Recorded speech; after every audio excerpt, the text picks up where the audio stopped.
Welcome back to what I'm about to call the sporadic podcast. In all seriousness, welcome back to Collectors versus Creators podcast. I'm your host, JG Collects. I know it's been a little while. I had to take another hiatus. As y'all know, I've had health issues, relationship issues, the whole nine. So with all that being said, I'm going to get into my statues of the day. We got Demon Slayer in the back, Pokemon, Dragon Ball, all kind of stuff for my guests. We have a whole band here today with us from Pittsburgh, PA, my hometown. Finally, somebody else from the Burgh. Give it up for Anime Night Party. I'm Meg. I'm one of the vocalists for the anime band. We perform with Anime Night. I'm Zach. I'm the bassist and one of the background vocalists, also the English lyric translator for the anime band. And I'm Evan, the founder and creator of Anime Night and the anime band. Last but not least, and I'm digging the Tanjiro shirt. Thank you. Thank you. So how did this band get formed in the first place? So I'll take the lead on that. And Zach probably has some value in this. I had started doing Anime Night on my own as a dance party. I work as a concert promoter and production manager outside of this, and I kind of just was, seeing the emo nights and alternative like MySpace night and stuff pop up, and I thought, nobody's doing anime, and this is a whole genre of music that hasn't been tapped into. And around the time after the first one that was successful, I started playing around with the idea of like, what would it be cool if anybody could play live? And Zach actually played in a band I managed at the time, and him and our other guitarist were just like, yo, let us play a song. And it was just kind of an idea at the time. And so the two of them and two other friends we found kind of put together this like 4-piece band, and we're like, let's just like ask some guest singers locally to come and do a song with us. And that's where Meg came into the picture. And she was a guest vocalist first, and that's where one of our other singers, Luke, came into the picture, who was also in Zach's band. And yeah, we did 5 songs at that first anime night. Meg did 1, Luke did 1, and that's what it was. And then after that, we kind of started to develop a brand of the anime band that kind of exists like as an entity underneath Anime Night, but also on its own. And that was it from there, so... When you were first like thinking of doing this band, going into it, were you a little nervous that people weren't going to be a little receptacle of anime cover music? I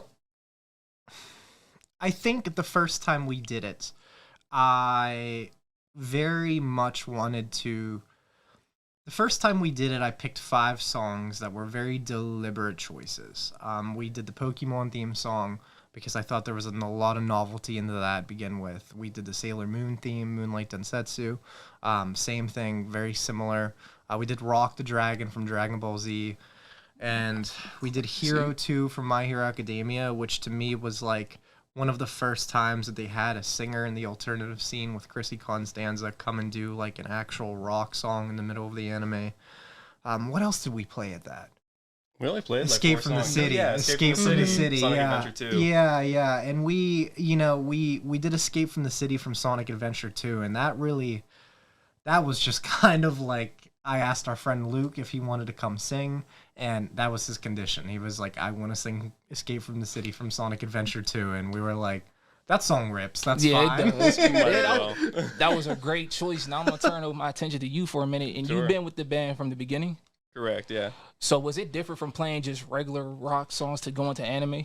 Yeah, it definitely was a little bit. A lot of these songs are very active, especially on bass, so I've had to learn to do a lot of stuff that I normally wouldn't have done in other contexts. Also coming from like a country and emo background, like definitely a big genre jump, especially Yes, some of the more like metal stuff that we do. Yeah. So, but yeah, no, it was different, to say the least. Now, was it different playing with different musicians and singers because you got more than one vocalist? Mm-hmm. Yeah, Yeah. 3. Ooh. Yeah. Yeah, I've been blessed, honestly. The lead guitarist and one of our vocalists, Luke, I'd already played in a band with, so I had some familiarity.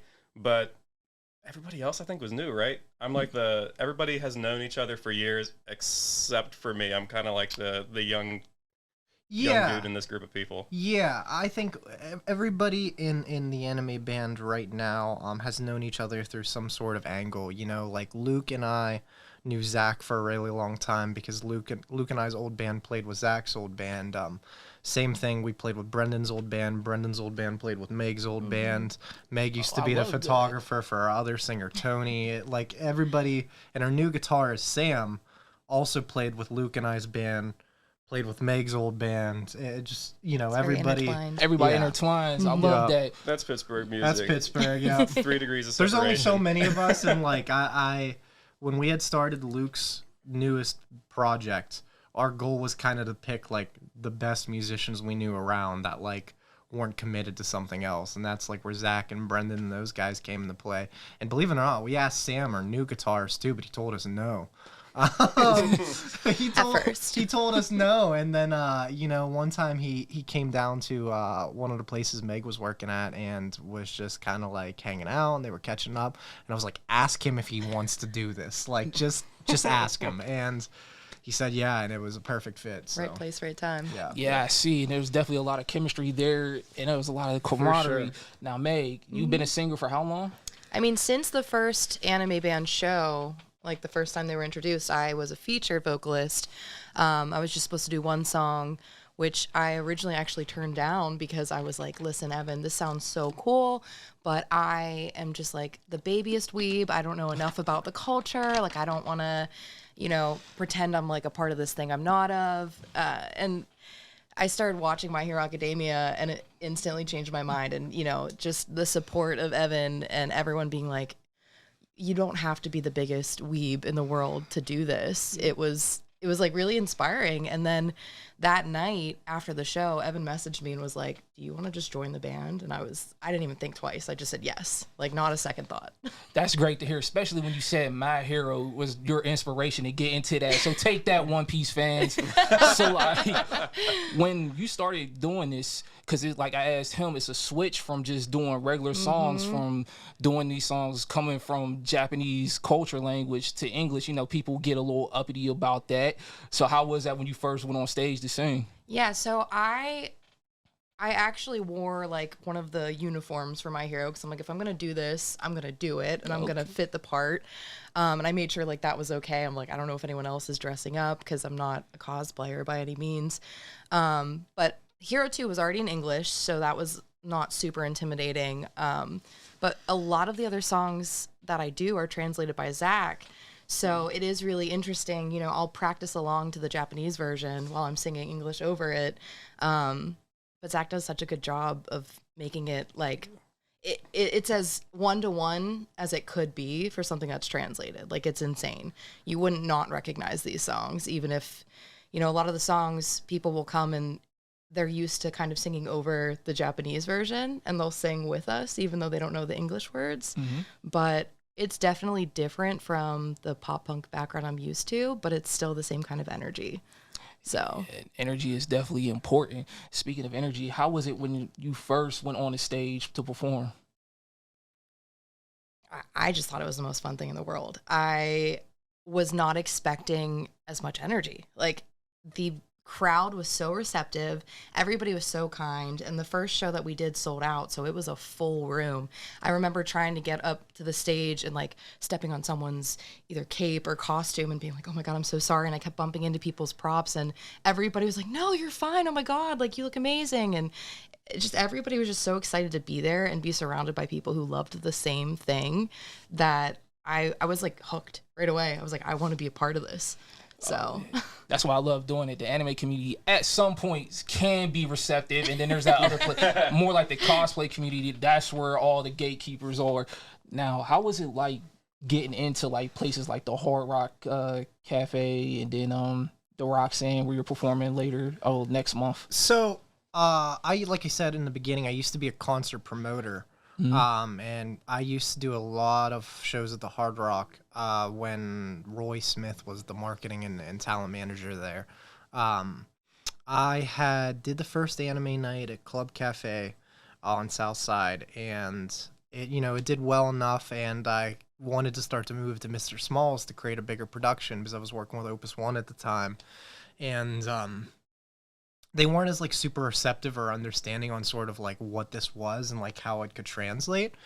And, I didn't really know what to do with it from there, but Roy had just called me out of the blue, and we hadn't talked in maybe a couple months at that point. And he just kind of said, hey, what's this anime night thing you're doing? And like, can we do it here? Cause my son loves this, and like, I don't know a ton about it, but like, I know it's hot. And I like kind of told him the idea, and he was just like, what do you need from me to make this happen? And he supported it the entire way. You know, he helped a ton with promotion. He helped a ton with getting the word out. And yeah, that was the first one we did. We did Anime Night Goes Plus Ultra, that's what we called it, because we added a cosplay contest. We added the live band feature. There was more vendors. There was like a dedicated vendor room. And then, yeah, you know, the rock scene was the next step. I work as one of the production managers for Live Nation, so I'm our third-party manager, but I also live inside the rock scene as our home venue. And, yeah, our talent buyer, home talent buyer there, Josh Bakaitis, actually called me after the Hard Rock because it had sold out, and it was just kind of like, it sounds like you're on to something. I've been already kind of loosely playing with an idea of like doing something this myself. He runs TSN parties, so he does like the Taylor Swift night and different events like that. But yeah, you know, he had suggested we do it at the Roxy and thought it was a perfect fit. We've done two at the Roxy now. We've done our Filler Beach party there. We've done our holiday party there. And now, you know, we're doing one of our live and concert dates there. And, you know, it's the first time we're bringing like a super popular guest musician. We're having Jason Page out for that. So yeah, it's been, you know, it's just been a lot of like kind of right place, right time. And it's done well everywhere we've taken it. So I see you got a good footing. And for those who don't know who Jason Page is, he is the original singer for Pokemon's theme song. So do y'all homework on that. It's exciting. But I do want to touch on the promotion and everything when it comes from Pittsburgh, because Pittsburgh is known to be bad when it comes to getting the word out, promoting things. Yeah. It is terrible. Yep. How frustrating is that for you? I'll be honest, it's not so much frustrating, but Pittsburgh's like one of the worst places we've done this at, if I'm being honest. And it's and tough. we love our Pittsburgh You know, fans. we love it, but it's, yeah, you know, when we go into like upstate New York, like areas like Rochester and Syracuse is some of our most receptive. The anime community in Syracuse is just the starving for that, and Rochester, it's super huge. Asbury Park was super receptive. You know, we had a really great time there. And you know, Pittsburgh, we have a community now, right? We've worked with enough people who have entered our cosplay contests, who have, you know, been regularly returning fans since Plus Ultra. We even have a few that came to the original one at Club Cafe. And you know, the interesting thing is like, we all come from the musical background of playing live and playing in bands and having friends, right, who come out to shows. But this is different. You know, you would go out to support your friend's band because you're doing it for support. But like, if you don't know what anime is, if you're not really in touch with this event doesn't really connect with you as well. So like you know, our first time we did it, we had some friends and stuff that came out and they were like, this is cool, like it's great, but clearly like you don't need me to be here because this is doing well enough. And yeah, you know, at this point, we don't really have a ton of friends and family that come out to this, and the community that's there, that's returning, has become our friends and family in this scene. So, you know, Pittsburgh obviously is a tough market, and it's really hard to get this out. A lot of people are skeptical on what this is. You know, it's hard to even communicate it in a way, but you know, little by little, the people come to this, you know, lose their minds, and they just become really, really hyped about it, and they tell their friends, and they build a community, and it's Pittsburgh has the biggest mainstay we have, and returning crowd, but it is definitely one of the tougher markets for sure. Yeah, because if you're not talking about sports, basically they don't care in Pittsburgh. Yeah. It doesn't even matter. It's not true. sports, or if you're not a big top tier, you have to be on like Taylor Swift level for even WWE for WWE, Taylor Swift, something of that nature, to even get any type of real promotion, because man, you guys definitely have an amazing band going. And then stuff like Techo, how come they haven't had y'all perform there? I have nothing to say about that. Oh, man. I have not had any communication with anybody from Techo. At one point, I was introduced to somebody through Drusky Entertainment, who had connected me with somebody at TechGo, but I had never heard back. I'm more than happy to connect with some of that team and talk about how we could, create something with a band performance or, after party type experience. I think it'd be a lot of fun, and I think it's a no-brainer. We're really close with the team at Pittsburgh Gaming Expo, who run the gaming convention every fall. Shout out to Brian. Yeah, and we've connected a bit, with other conventions in Syracuse and Los Angeles and Richmond and different things like that. And, we're really happy that there has been different convention teams that have seen what we're doing and have been really, really supportive of it and wanted to connect and kind of work some of this together. It just hasn't happened in Pittsburgh, and Of course it hasn't. I don't even know if anybody at those teams know we exist, honestly. So it's I haven't went out of my way to try and reach out and connect at this point, because we're pretty sufficient in what we're doing. But I would love to connect in a way that makes sense. It just hasn't happened yet. Which is just the most Pittsburgh thing. That's the best way I could describe it, Sure. because Steel City Con probably hasn't reached out. Our host, Sarah Spector, she's our cosplay host. Mhm. She is one of the co-hosts with Samurai Jill at Steel City Con. So, we have a pretty indirect affiliation with that crew, but we haven't tried to connect in a way further. And Steel City Con doesn't do a lot of music either, so it may not be the most sense of a fit, like I'd love to have a table there, of course, but yeah, it's tough. I just think that one hasn't made as much sense, but if it ever did, I'd be open to the conversation for sure.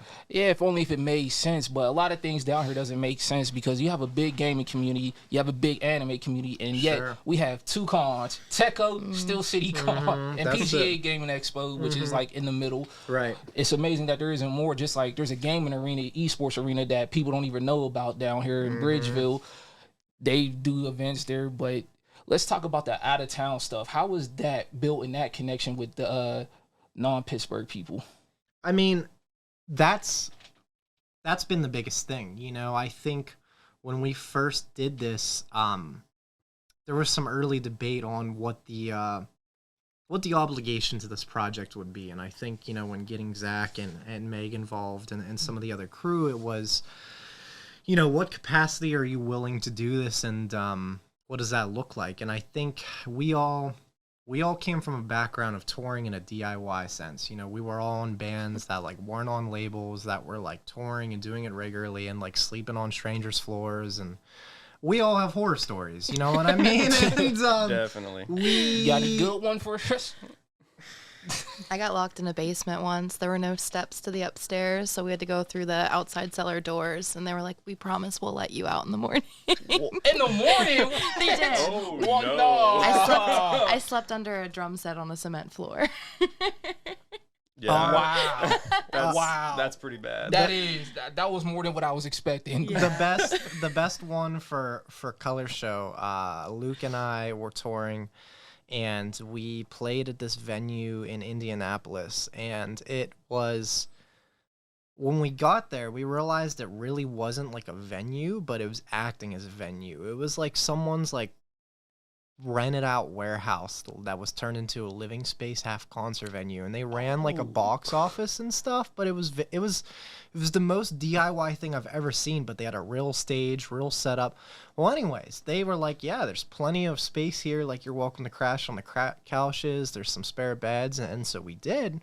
And they had this Great Pyrenees dog, and it just defecated on the floor constantly. Wow. And I remember it was one of the first tours that we did with Color Show, and Luke had woken up to the dog just a Great Pyrenees is a big dog, right? Yes, So it we're is. talking a lot of poop, and yeah, he just woke up and it's just right beside its face, and he I think he looked at me and was just kind of I hate you, and I hate that we're doing this, and we continued to do it for 2 years after that, and it definitely wasn't as bad as it was that first run, but yeah.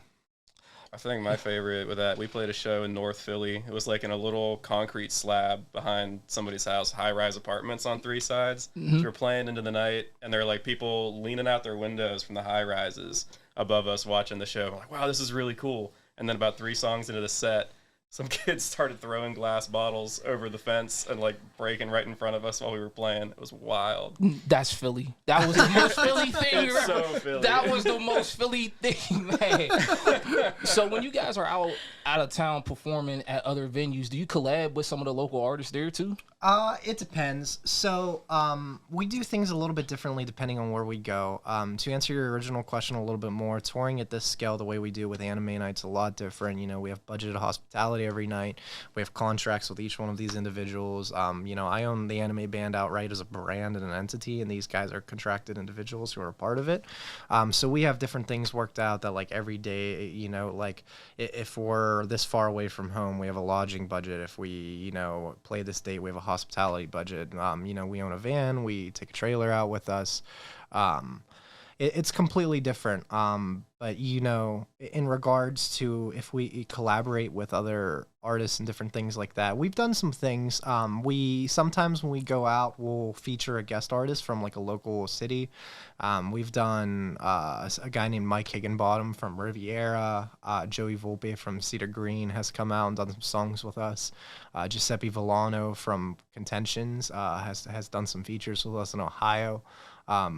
And this one has only happened in Pittsburgh, but Giuseppe Capalupo from The Devil Wears Prada comes in and has featured with us before. Besides that, our biggest collaboration that we've done sort of with like a local artist was with the Glotaku crew in Columbus. Shout out to them. Yeah. That's, you know, the Glotaku crew has probably been just the kindest, most interested, and most receptive other group of doing these sort of nerd cosplay, like, events. And Michael had reached out to us and wanted to set something up. The first time we came through, they just kind of had a promo table and they helped promote the event and whatnot. But the second time we came out, we actually had Michael come and open the DJ set, and we co-hosted the cosplay contest together, and then the band finished the night. And that was the first time we had done this, and it's definitely something I would do again. I mean, it's definitely something I would do with him again. I think, you know, we get reached out all the time with different DJs and things wanting to kind of like, you know, come do a set. But that's not really what the vision of Anime Night is. And Anime Night's really focused on paying homage to the original work and the original music that exists. And, you know, Michael from Glotaku is the guy that gets that. And that's, you know, it's, if I were to do this and have a guest DJ, like, come and do this repeatedly, like, he'd be the one for sure.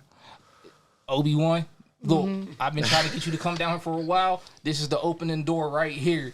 Now, when you're doing the collabs with other artists from different cities and stuff, is there any type of like drama or tension because, you know, they want you to play to their style, or if you do something different, they're like, hey.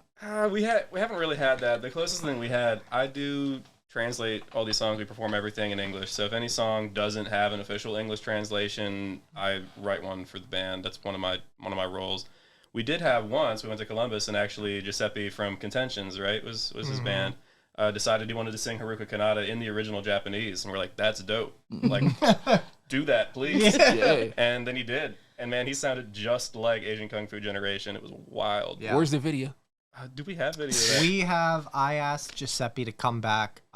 He had moved out of Columbus, and he's in, like, the St. Clairsville, Martins Ferry area now in Ohio. So he's technically closer to Pittsburgh than he is Columbus at this point. And we invited them out to the holiday party, and they did Haruka Kanata again. So we have video of that that hasn't been released, and we recorded the audio live too. Yeah, I just haven't gone around to releasing that one yet, mostly just because I have, you know, Giuseppe's on it, and if we were to put that out in some caliber, I would want to make sure, you know, he is credited and compensated in whatever way that makes sense. I remember we sent him the video just to be like, hey, it's here. You know, it's unedited. It's just the raw footage from the different camera angles with the audio. And, you know, I think that was cool enough. But, you know, I think at some point I'd like to put that out as like the this is what happened. I just haven't really thought about how we're gonna do that yet. We haven't released our own covers yet on Spotify or anything yet. You know, we have most of that in Which the is work, crazy. Which is crazy. There's a long story behind that. I'm pretty sure there is. There's There a long has to story be. behind that. We started with a producer previously, and that relationship ended unfortunately pretty quickly, and we started over. So we started over, and Luke, the singer in our band and the co-owner of this, is spearheading most of that at this point. But we all kind of contribute in our own way, and our other guitarist Sam, who isn't here today, does a lot of production work, and he's helped to lead that a bit too. So that's kind of the direction that's going. And we do have some stuff down. You know, Zach's recorded to this point. Meg's done some, you know, live dubs and whatnot. So we're in the process of that, but we'll get there. Now, Meg, would you ever consider doing your live dubs as our covers on YouTube? I mean, anything that we would want to do as a group, absolutely. I wouldn't do anything like that on my own. Solid. But I love recording. Like, I would love to have stuff out there. People ask all the time, where can I listen to the Anime Band? I want to show you to my friends. Or, you know, you guys don't come to our city because it's smaller. Where can we hear you? I also think it would be really great to get people to go to the shows if they are singing along to the songs beforehand and they're excited and they know what they're going to see. At this point, there is some videos circulating. Every time we have a show, people post stories and are excited to share the videos. So I think it could only be beneficial to have stuff online. We just have so much going on all the time. Y'all do have something. Y'all got a We're lot very going. busy. Yes, y'all are. And we could definitely touch on what y'all going to do next month. But for those who are unfamiliar with your group, what can they experience when they come to one of your shows? I'll let both of these two kind of provide insight on that too. But you know, the best way I describe it, you know, especially speaking, I'll say this in two ways. What you can expect with Anime Night is essentially the median between concert and convention. You're gonna go to this event and you're gonna walk in what feels like a scaled down convention, but featuring and focused around anime music, and that's kind of what it is. You know, there's always unique vendors. We do the cosplay contest. We always have cosplay guests, but it is a music-based event, and there is not really a lot of period of time where there's not music happening. As far as the Anime Band itself, my vision with the Anime Band is really to be a tribute act, right? A tribute act with English derivative-based lyrics. And that's, you know, down to the core. Every single song we do is one-to-one with the original. You know, we don't really deviate from how it's written at all. Every BPM is exactly the same. The keys are what we stay in. And we pick songs to perform based on the vocal characteristics of each one of our singers. So there's, you know, we get asked all the time for songs like The Rumbling from Attack on Titan, and it's like it's a huge song, but nobody in our band really sounds like that, right? We just it's you know, it's a song that I'm like, if we were to do it, I would only do it if we can do it justice, you know. And that's kind of the vision and the goal behind this, down to everything, you know, what songs we pick for Meg, what songs we pick for Luke, what songs we pick for Tony. You know, and Zach's background with translation is bizarre. I'll let Zach talk on that a little bit, but you know, and I'll speak on this and tease this a little bit. We're currently working on a new song. We're gonna do Makonjo from Vinland Saga. Okay. And we're really excited about that. It's one of our favorite songs, but we're obviously translating it ourselves. Now that's a song that largely only has so much in English, so we had a little bit to base off of, but we're translating the rest. That is a song that is so core to what the plot is and sort of the character development, and the vision for when we were doing our English translation was to follow the original a bit, but to also kind of speak on Thorfinn's journey and what that means for the character. And when Zach first sent me his first take at it, he had not gone through season 2. And you could tell. And you could tell. You could tell. And I think I that's... hadn't been through season 1 yet on the first That's translation. the first... Things It was change. bad. It's the first time I ever hit Zach back, and I was like, look, you wrote a great song. Like, this fundamentally works well, but this is not what I'm looking for. And we've had a lot of back and forth. Yeah. But we're in And that's rare too. We've never It's- had it's never- disagreements it's before never this happened, song. yeah. But now he got me watched it. I binged the entire series in like 3 weeks. Now it's one of my favorite anime of all time. So good. Yeah, now we're several drafts in, and we're walking it in. We're getting closer. walking in. Yeah, it feels right. All now. time, that's a bold statement, man. Yeah. Genuinely though. Well, speaking since we're talking about all time animes, I always ask my guests what are their top 5 animes because it's always man. it's always a nice little story behind why they like that and why that's in their top 5. So we can start off with Meg. So I feel like it's hard to actually order these, but Yeah, top just don't- 5, yeah. Attack on Titan. It changed my whole worldview, my whole life. Let's go. Starting off I get the solid. hype, and if you're an Attack on Titan person, you also get the hype. Spy Family. Oh, interesting. Literally going to see the movie after this. Okay. Demon Slayer, which is very popular, but I just think it's incredible. I feel like Vinland Saga needs to be up there for sure. The first episode, I wasn't expecting to fall in love with it, and immediately I was like, this is different from anything that I've seen. And then it's a toss-up, but I'm going to go with Death Note. There's like a few that I feel like are around the same level, like Chainsaw Man that I really like, but Death Note just got me in like a chokehold. I immediately wanted to binge it and couldn't stop thinking about it when I wasn't watching it. Yeah, and then you see the live action and it'll get you in an unchokehold. I haven't yet, and people tell me terrible things, but I love Willem Dafoe, and I'm so intrigued. Look. I feel like he was the best casting. Yeah, in he that is. entire thing. Right. And we And can yeah, that's like, that's on my list, so. slide over to you. The best anime of all time is Full Metal Alchemist Brotherhood. Thank you. Let's just throw that out there. I feel like that's undisputable. Most people are like, yeah, whether you like it that much or not, it's that. So I'm gonna lead out. That's number one without a doubt. My second personal favorite is the 2019 remake of Fruits Basket, though. Believe it or not, I love that series. I think they did incredible justice to it. After that, yeah, Attack on Titan's definitely up there. Gotta throw it to the Naruto series. And I feel like I shouldn't include it because Naruto is objectively bad as a series in an anime. But The So beginning, important, not though. Shippuden is better than. I don't agree with that actually, and that's that's a tough bold for me. take. I think the original series tells the story better, whereas Shippuden pace is really bad. Shippuden's all the hype, absolutely, and I'm a huge Boruto fan, and obviously that's You said you're a Boruto fan. I'm a huge I am too. Boruto Now fan. you lost me. Yeah, Oh my I- You found the one. That's crazy. I love those characters. I think Boruto and Kawaki are far more interesting than Naruto and Sasuke ever were. But yeah, back to my main point. I wouldn't be in the anime if it wasn't for Naruto. I wouldn't have gone to other series if it wasn't for Naruto.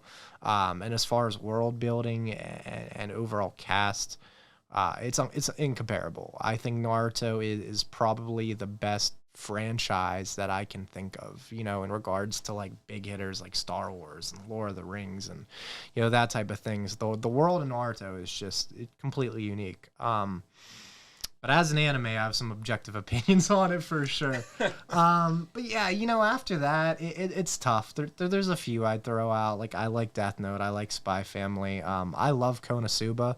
I've watched a ton of that. I think it's great. Vinland Saga as well, I think was really, really great.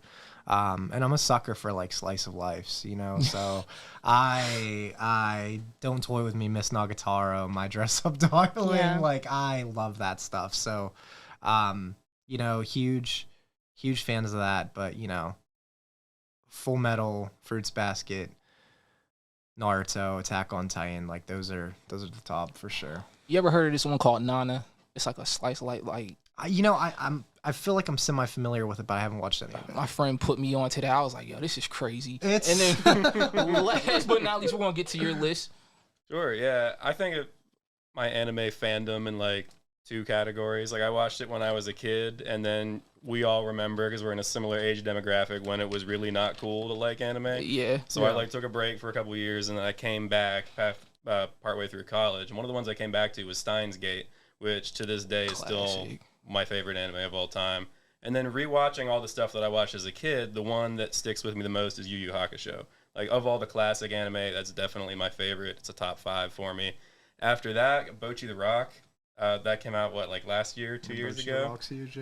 I love that. I've never watched a show that, to me, as somebody that grew up playing music since he was like 12 or 13, it's so relatable. Like, I feel everything that she feels throughout that entire series. Coming out of that, Full Metal Alchemist Brotherhood, that's absolutely one of the best and most like well-paced anime I think I've ever seen. For sure. And then Vinland Saga, it's crept up in there. Like that, I'm looking for that dark anime that sticks the landing. I love Attack on Titan, but the ending lost me just a little bit. You know, that's how I feel. Yeah, don't get me started on that. Don't get me started That's how on I that. felt So I'm about Death waiting for Note. one of these. Between Yeah. JJK, Vinland Saga, and Chainsaw Man, one of these is going to stick the landing, and that's going to be absolutely an automatic top 5 for me. JJK is crazy right I now. don't know Yes, how it we is. forgot Jujutsu Kaisen. That is. It's not one of my favorite, but it is unbelievable. The That last characters are season, my favorite. definitely. Everybody has a great list. I want to get back to you for a second. Now, with you being a leader, you always have to become innovative. Always got to keep the show fresh. How do you go about doing that? There's a long answer behind all of that. Number one, I've taken it as my job to just consume anime at this point. You know, I try to just take time out of my day to just go through series and just keep with what's hot. You know, listen to communities and just stay up to date.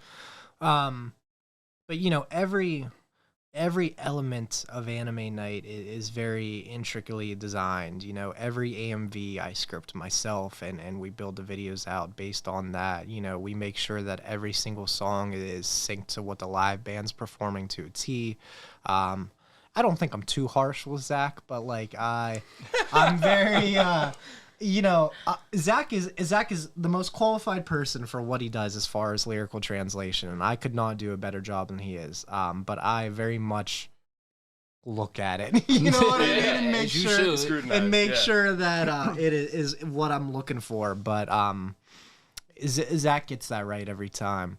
And yeah, you know, I think every time we pick a song, whether it's for the DJ set, or whether it's for the live band sets, we do it for a reason. You know what I mean? There isn't a single song in the set that isn't there for just there's not a story behind it, you know. And that's when we add new music, it's the same way. So yeah, I think to answer your question the best I can, you know, just being hyper vigilant about every single aspect about what makes this unique, and always thinking a couple steps ahead. You know, like I know what the next like couple themes we're gonna do. After we announce like our summer dates, I already have like kind of what we're doing for around the fall. I have an idea of like what I want to start getting added to the set now, so we can start another theme coming in like early spring of 2025. So it's, you know, it's just multiple steps ahead with, you know, what songs we're adding and when, and you know, what's important, what's hot. So yeah, I see you're planning far ahead. Would you ever consider doing like a battle of the bands type of deal? that's an idea.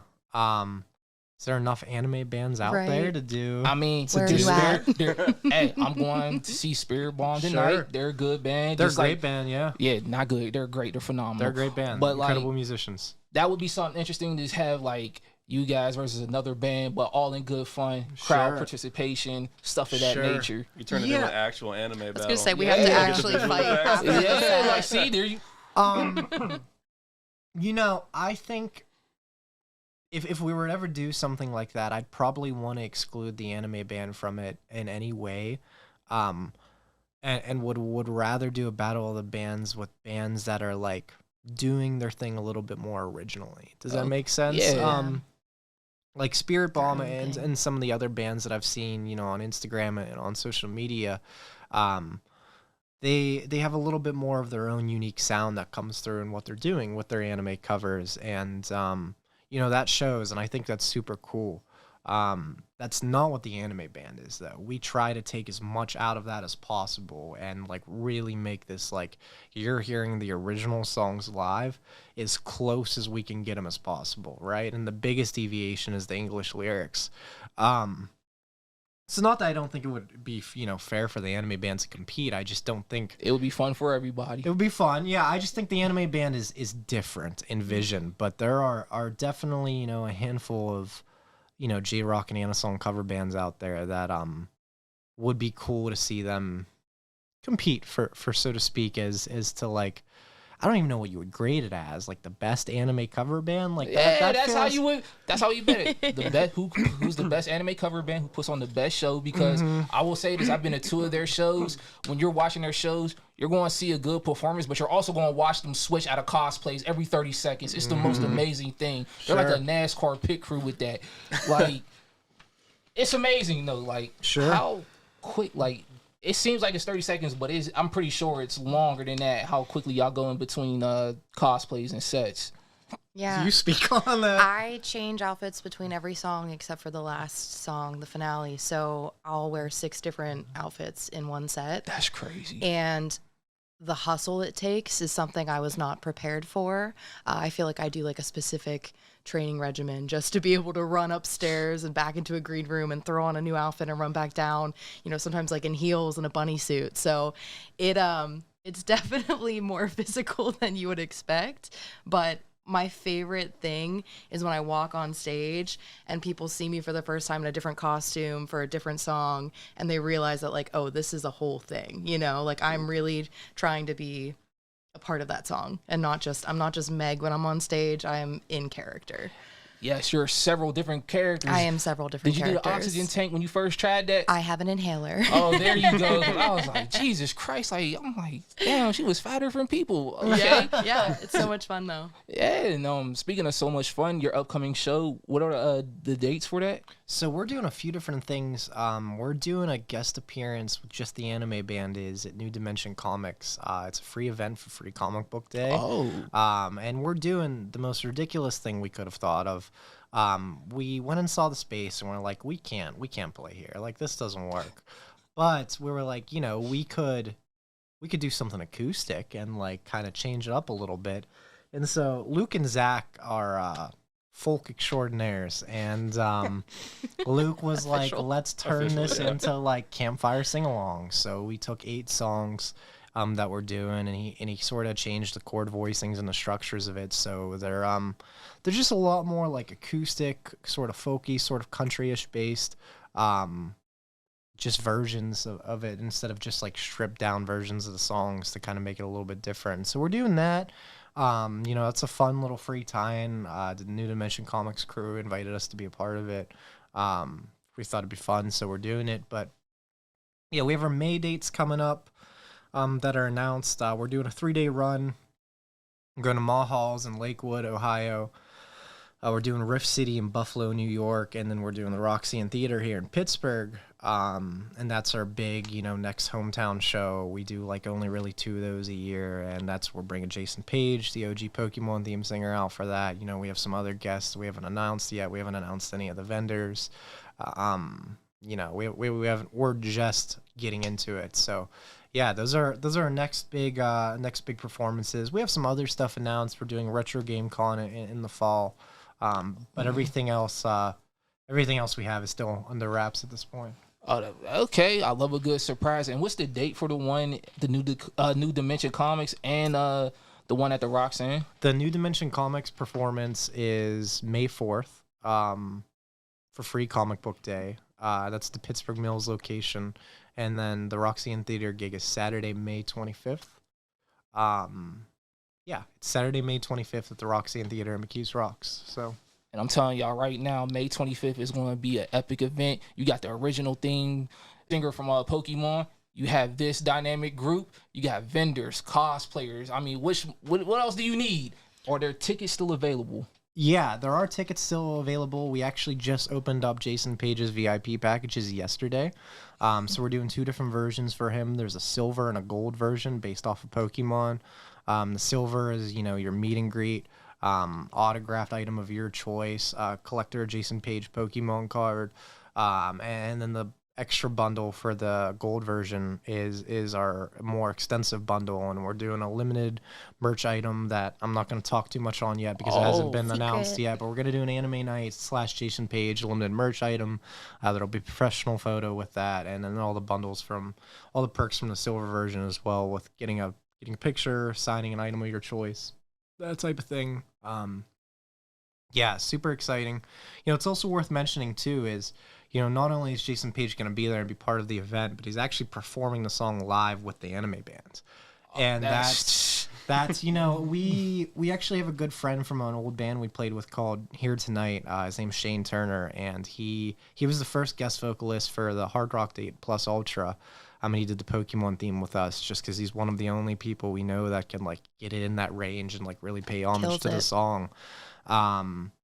Yeah, so he's done it with us almost every time he's could, and in Pittsburgh.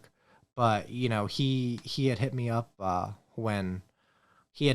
when we announced this date and was like, "Hey man, I'm free. I'm not doing any other gigs. Like, if you want to have me back, like, I'd love to do it."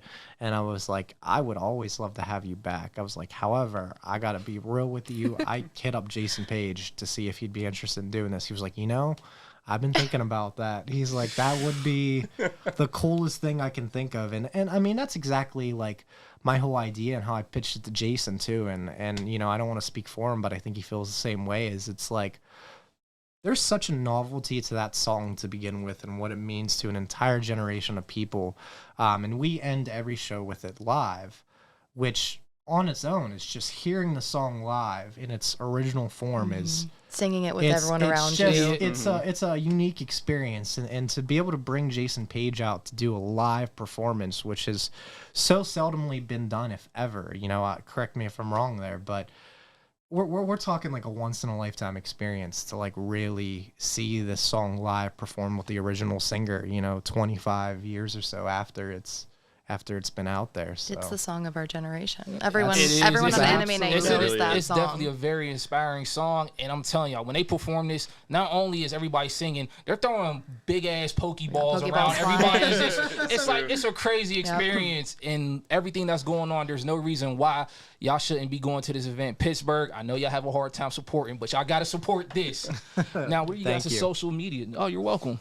Don't forget about the Discord.